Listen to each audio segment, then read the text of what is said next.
Party का इतिहास, आपका प्रारब्ध राजनीति में बहुत जल्दी आपके सामने आता है। चाहे कितना भी अच्छा अमित शाह काम करे या नरेंद्र मोदी काम करे, सबके साथ सबका विकास बात करे, लेकिन गोधरा का पाप जो है वो भूत बार बार सामने आता है, उससे छुटकारा नहीं है। वैसा ही समाजवादी पार्टी का जो रूल है, जो गुंडाई है, ये इतनी बड़ी है, ये बार बार सामने आएगी। सवाल अखिलेश के बदलने का नहीं है, वो बदलाव नीचे दिखना चाहिए। और वो नीचे बदलाव, ये अखिलेश ने बहुत अच्छा काम किया। मैं तो ये मानता हूं कि जैसा पूनम जी कह रही है कि तुरंत एक्शन लिया, बहुत बढ़िया काम किया। लेकिन इसमें मैं दो चीजें देखता हूं। जिस हिसाब से अब राजनीति में तोड़फोड़ हो रही है, क्या वो अखिलेश के जो लोग थे उनको किसी ने कहने करने के लिए बोला, फायदा पहुंचाने के लिए? आने वाला घटनाक्रम क्या बताता है ये समझ में आएगा।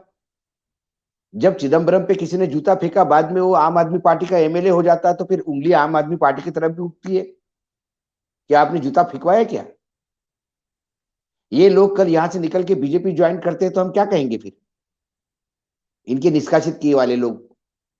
बहुत सारी चीजें सामने आएगी, लेकिन एक बात मुझे ये जरूर लगती है, बदलाव अखिलेश में आया, बाकी लोगों में बदलाव उतना मुझे दिखाई नहीं देता। विनीता जी, आप भी थी, हम लखनऊ थे, एक प्रोग्राम में, एक शादी में थे।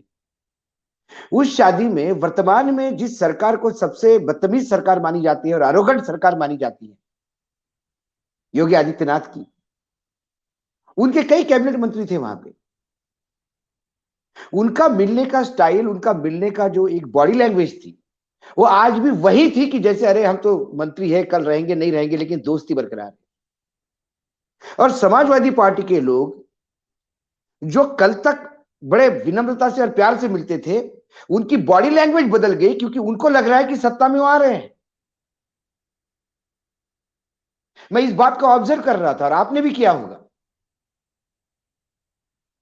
उनका बात करने का लहजा, उनका जो कि बस अब क्या है, अब 2 महीने, मार्च में तो सरकारी बननी है। ये जो एक टोन होता है, चाय से केटली गरम, एक कहावत है, मुंबई में बोली जाती है। चाय तो ठंडी है लेकिन केटली बहुत ज्यादा गर्म है। तो चाय तो ठंडी है हमारी अखिलेश, लेकिन एक जो केटली है, इसको बहुत कंट्रोल करना होगा। इसके पहले रविकांत जी भी एक प्रोग्राम में थे, वो भी बता रहे थे कि लखनऊ यूनिवर्सिटी में कोई एक कार्यक्रम था, जिस कार्यक्रम में काफी नेता आए थे, और बीबीसी के एक रिपोर्टर ने कहा कि ये क्या हो जाता है, ये यादव लोगों को, समाजवादी पार्टी के, व्हाई दे बिहेव लाइक हुलिगन्स। तो जो आरोप बार बार समाजवादी पार्टी पे लगता है कि ये बड़ी बड़ी बातें करते हैं, सब कुछ ठीक है, अखिलेश जी ने अच्छा काम किया था, सब कुछ है, अखिलेश बदल गए हैं, लेकिन क्या यादव बदलेंगे क्या? ये जो यादवों का डर, नॉन यादव ओबीसी के बीच में घुसेड़ने का प्रयास किया जा रहा है, पार्टी करती है। और ऐसे इंसिडेंट्स इसको लगातार हवा देते हैं। हाँ, मैं ये जो लोग इस बात का कहते हैं, तो मैं इस बात को सैल्यूट करता हूं अखिलेश को, कि कम से कम ये इंसिडेंट्स आते ही तुरंत उन्होंने एक्शन ली। वो भारतीय जनता पार्टी जैसा दोहरा चरित्र लेके नहीं चले कि एक मंत्री का बेटा किसानों को जीप से रौंदता है और एसटीएफ की रिपोर्ट उसको षड्यंत्र कहती है, और इस षड्यंत्र करने वाला और कोई नहीं, उसका पिता है जो राज्य मंत्री है गृह मंत्रालय में, लेकिन आज उसके ऊपर जरा भी बीजेपी बोलने को तैयार नहीं है। वो डंके की चोट के साथ कैबिनेट में बैठा हुआ है। इससे ज्यादा लॉ एंड ऑर्डर पे, इससे ज्यादा कॉन्स्टिट्यूशन पे, इस देश के संविधान पे जूता हो नहीं सकता जो टेनी महाराज के कैबिनेट में होने से है। तो कम से कम ये तो है कि गुंडाइज्म है भी यादवों में, तो उनको ठिकाने लगा दिया जाएगा। आपको याद होगा, मायावती जब मुख्यमंत्री बनी, तब मायावती के एक सांसद ने किसी का घर खाली करवाया था, तो उसके ऊपर पुलिस केस हुआ और वो फरार थे।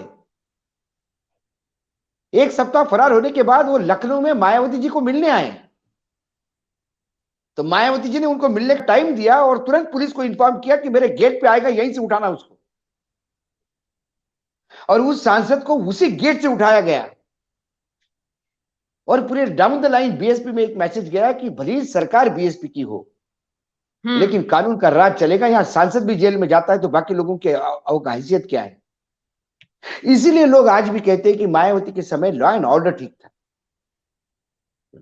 क्योंकि भले ही दलित अधिकारी बैठे हो या पिछड़ी जाति के अधिकारी थाने में बैठे हो, लेकिन वो खुलापन नहीं था जो ठाकुरों को मिला है इस बार थानों में नंगा नाच करने का। वो डर यादव का है। इसीलिए ये इंसिडेंट्स मैं दोहराते रहता, मुझे ये बार बार लगता है कि उन लोगों को किसी ने फुसलाया तो नहीं, बरगलाया तो नहीं, क्योंकि ये योगी आदित्यनाथ के इसमें हो जाता है, अमित शाह जी के इसमें होता है, गडकरी या राजनाथ सिंह के कार्यक्रम में होता, तो मैं मानता हूं प्रधानमंत्री के कार्यक्रम में ये बात होना, और वो भी उत्तर प्रदेश की भूमि पर पुतले जलने देना। मैं बता दूं आपको विनीता जी, नरेंद्र मोदी जी का पुतला जलाना छत्तीसगढ़, राजस्थान और महाराष्ट्र में भी इंपॉसिबल। पुलिस अरेस्ट कर लेती है और किसी हालत पुतले को जलने नहीं देती। जब से सरकारें विपक्ष की बनी है, एक दिन नहीं निकली है, रैली निकली है, लोगों ने घोषणाएं दी है, पुलिस ने लाठीचार्ज करके वो पुतला जब्त किया, लेकिन जलने नहीं दिया। भाव इसी से जुड़ा एक ऑडियो क्लिप क्योंकि वो एक प्रोटोकॉल होता है। वो प्रोटोकॉल भंग यूपी में होता है या किया जाता है, सवाल ये है। फिर मैं बार बार कह रहा हूं, ये राजनीति का वो कुरुक्षेत्र है, वो द्वापर युग का कुरुक्षेत्र था, जहां सूरज डूबते से ही युद्ध खत्म होता था और लोग एक दूसरे को जख्मों पे मलहम लगाने के लिए जाते थे। यह कलयुग है, क्या सूर्यास्त के बाद भी बाण चलते हैं और आपका स्वार्थ ही आपकी हत्या कर दे, इसमें कोई दो मत भी नहीं हो सकता।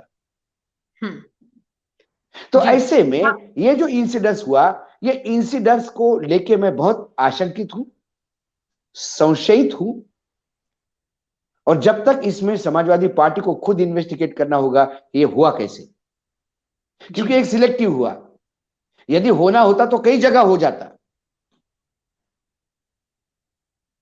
समाजवादी पार्टी की उम्मीदवार की महिला की जब साड़ी के ऊपर हाथ डाला तब भी दंगे हो जाने चाहिए थे, तब भी समाजवादी का यूथ कंट्रोल में रहा।